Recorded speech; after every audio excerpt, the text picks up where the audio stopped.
estaba con nosotros el secretario, aquí está el secretario Chertorivsky.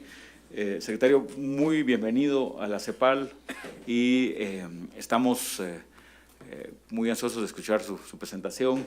Tenemos también a los compañeros de los medios que van a estar presentes en la presentación y luego pasamos a una etapa cerrada de diálogo en 2 mesas que tenemos durante la mañana.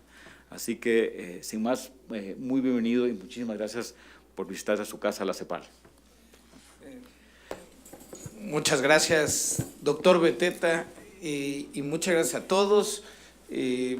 Sobre todo es un honor estar con algunos de nuestros constituyentes y de los más prestigiados y algunos economistas verdaderamente relevantes para nuestro país aquí presentes para esta conversación que yo creo que en su propia invitación transita uno de las prioridades y de la oportunidad que tenemos cuando como capitalinos nos enfrentamos a la posibilidad de trazar nuestro mapa de ruta para las siguientes generaciones. Y creo que se tiene que entender que ese mapa de ruta se tiene que hacer de cara a la gente, de cara a la multiplicidad de opiniones, de ideas y visiones, y por tanto, muchas veces en la construcción de lo que para algunos se aspiraría a ser un documento académico, con la pulcritud que pudiera tener un documento académico, cuando la discusión es política, es social y es de suma en una ciudad absolutamente plural, pues el resultado es un documento que también para muchos pues resulta que le faltan partes, que le sobran otras y que se pueden discutir. Pero yo creo que en eso está la riqueza. Y Hugo, más allá de hacer una presentación, porque yo le mandé mi presentación al subsecretario Becerra y espero que por lo menos la haya leído, no. Y si la editorializó, pues bueno, espero, pero como pasamos una buena cantidad de las horas de la semana juntos, pues más o menos en nuestras ideas, sobre todo en estos temas, estamos mimetizados. Entonces, pues había un texto por escrito que presentaba Ricardo Becerra, espero que lo haya hecho a mi nombre, pero no reiteraré. De la SEDECO. Quizá primero quisiera dimensionar algo que a veces se nos pierde de vista y tú, Hugo, has sido reiterativo en esto, y es las dimensiones de la economía de la Ciudad de México. Estamos hablando de una economía con características ya muy diferentes a las características de la economía nacional. La economía de la Ciudad de México es una economía muy grande, más de 2.2 billones de pesos, una quinta parte de la economía nacional y el generador de una quinta parte de los empleos. Pero además una economía más rica en su conjunto. El ingreso per cápita de la Ciudad de México es más del doble del resto del promedio nacional, sin excluir las profundísimas desigualdades que, como en todo el país, se viven también de manera dolorosa en nuestra ciudad. Pero si la Ciudad de México fuera un país, es una economía comparable con Colombia, es más grande que el Perú, que Hungría, que Nueva Zelanda, y las características de su economía, 90% de la economía ya en servicios de alto valor agregado y comercio, y ya no en industria, pues es una economía con características y con vida propia. Y esa vida propia y la posibilidad de una economía subnacional no habían sido esbozadas en un planteamiento legal o un marco que permitiera que la Ciudad de México pudiera tener sus propios determinantes económicos y sus trazos de política económica, sino hasta el proyecto que prepara el jefe de gobierno de la Ciudad de México, Miguel Ángel Mancera, acompañado y apuntalado por 27 plumas. Pero de ese proyecto yo sí quisiera centrar la atención en que quizás es la primera vez en nuestro país en donde la política económica ocupa una centralidad clara. Es decir, hay explícitamente un capitulado que refiere a una aspiración de política económica para nuestra ciudad y con ello la posibilidad de desarrollar un modelo subnacional más acorde a la realidad de la economía de la Ciudad de México, pero también a las aspiraciones de la Ciudad de México.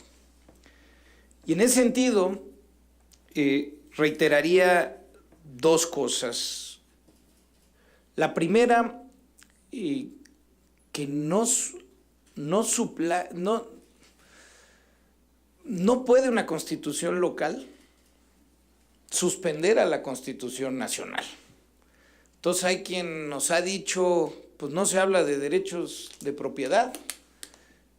Y bueno, pues, pero la Constitución nacional lo tiene de manera clara. Lo que trata la Constitución o el proyecto de Constitución de la Ciudad de México es construir sobre lo que, sin limitar lo que la Constitución nacional ya dice, construir sobre ello.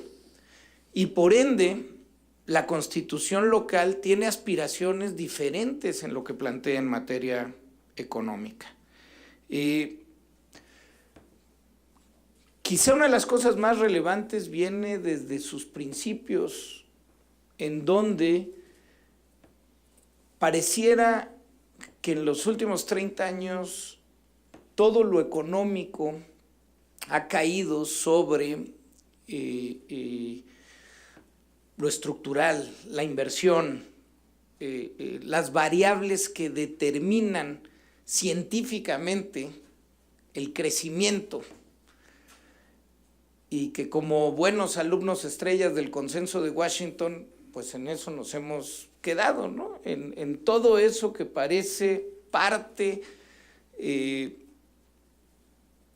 constructiva de lo que al final de cuentas la variable dependiente se llama crecimiento. Pero a pesar de haber hecho todas esas variables que nos indicaban o recetaron, pues la cosa es que no crecemos.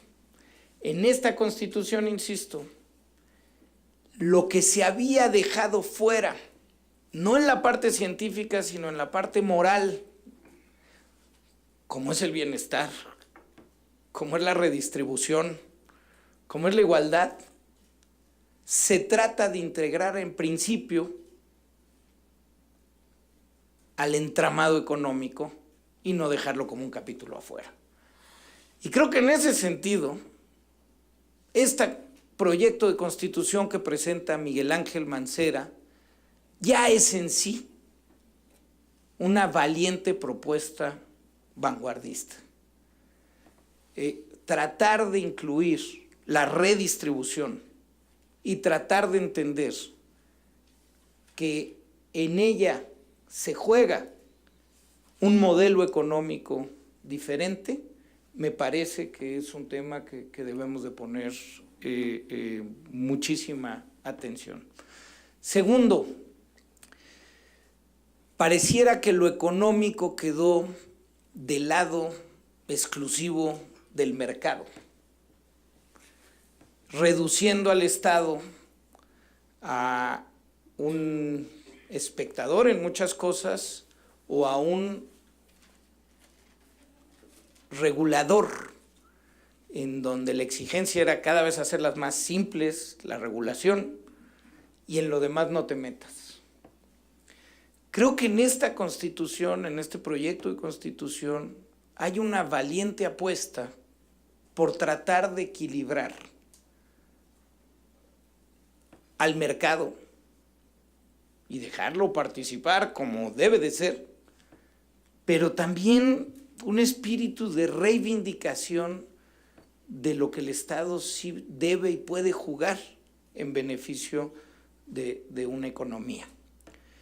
Y en temas que creo que requieren mucho más pedagogía e insistencia pública, está, por ejemplo, el hecho que en esta Constitución, más allá de considerar a la inversión, al empresario, a la empresa, al emprendimiento, como una fuente de bienestar individual, que lo es, y que se protege esa fuente de bienestar individual para aquel que arriesga.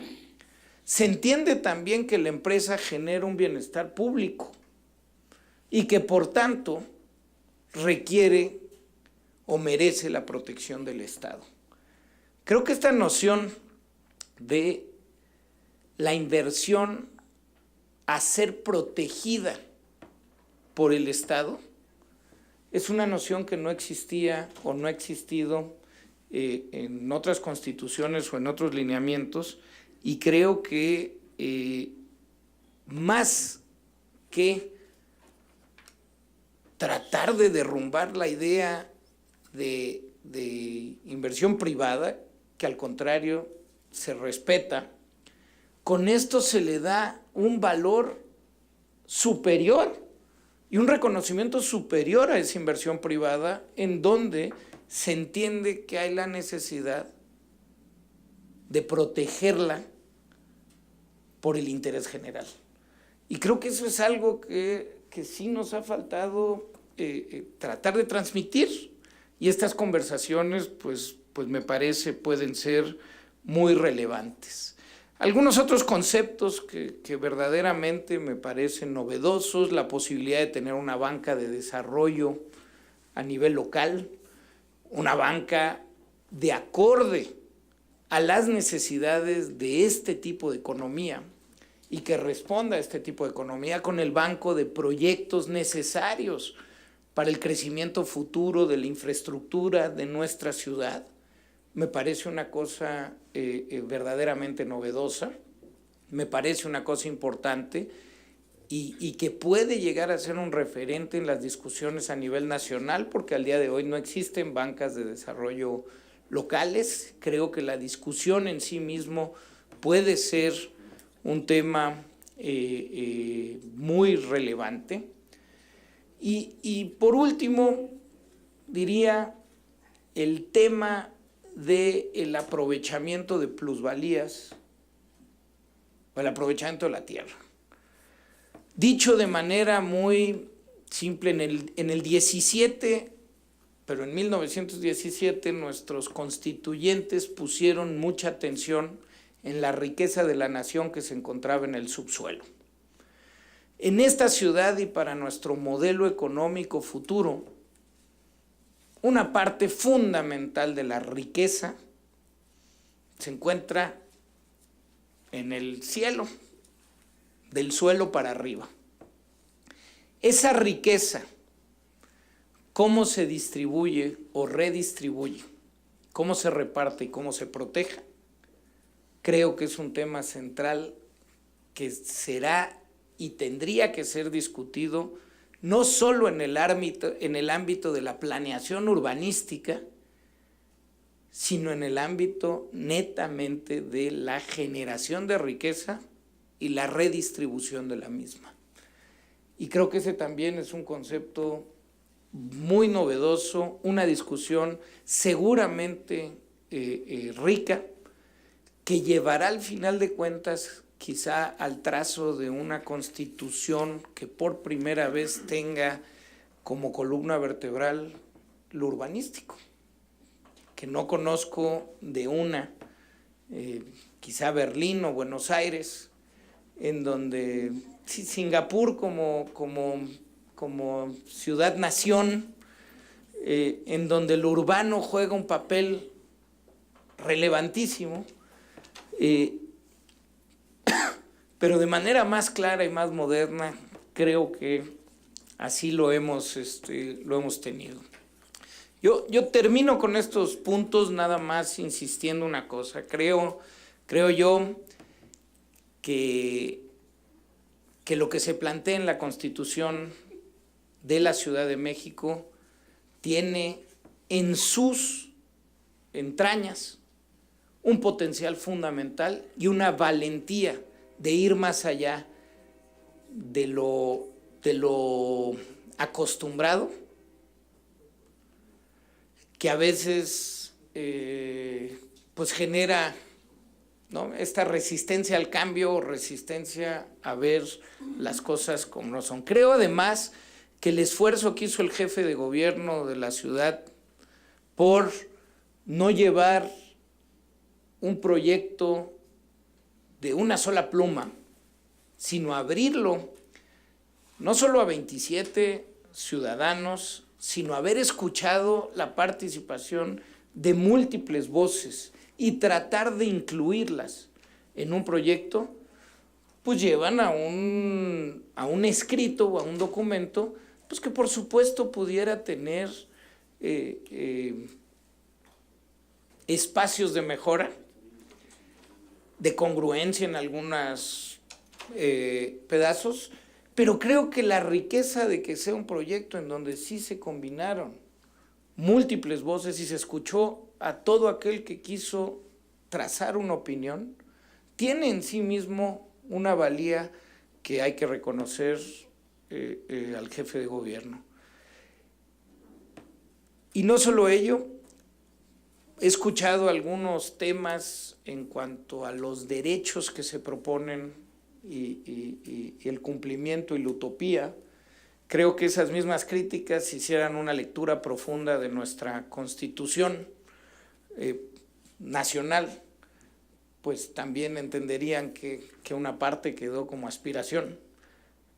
Máxime decir que el salario mínimo no se cumple, por lo menos en las últimas 4 décadas, como lo estipula nuestra Constitución, pero bueno, ahí está.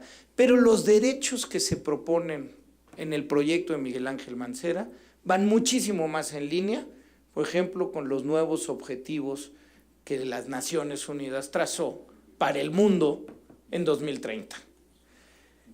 Y entonces creo yo que cuando las voces son de miedo hacia nuevos derechos, pues ahora sí que, como diría Tony Judd, pues algo va mal. Cuando la preocupación es si esos derechos son irrisorios o no cumplibles, en lugar de buscar el cómo sí, pues me parece que hay algo que nos debemos de preguntar. En suma, estoy convencido que lo presentado por Miguel Ángel Mancera y el grupo que lo apoyó en ello, tiene no solo los méritos, sino tiene todo el potencial de poderse conformar en un documento moderno, aspiracional sí, pero con elementos centrales que pueden ser relevantes para la vida de las siguientes generaciones en esta ciudad.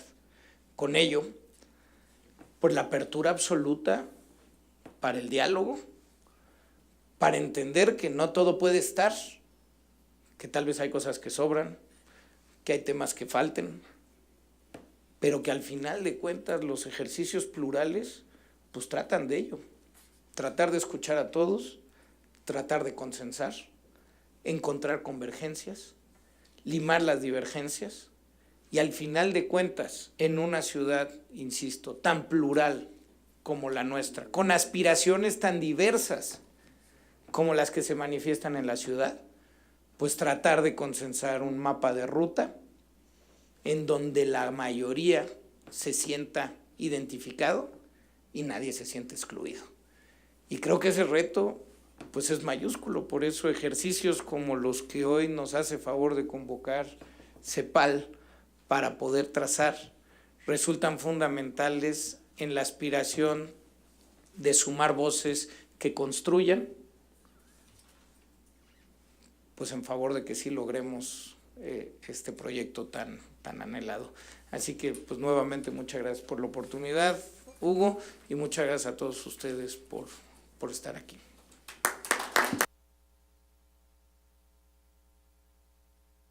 Gracias, Salomón, por tan ardientemente presentar esta mapa de ruta que nos invita a pensar en la siguiente generación y perdón por evitar los lugares comunes y no solo en la siguiente elección. Gracias. Pablo. Sí. Bueno, agradecemos muchísimo la participación del secretario Chertorivsky. También le damos la bienvenida al constituyente Lerdo de Tejada, le damos la bienvenida a Natasha, la representante del constituyente Armando Ríos Peter. Vamos a hacer un brevísimo receso para organizar nada más las mesas de trabajo y la primera la va a moderar nuestro colega jefe de la Unidad de Desarrollo Económico, Ramón Padilla.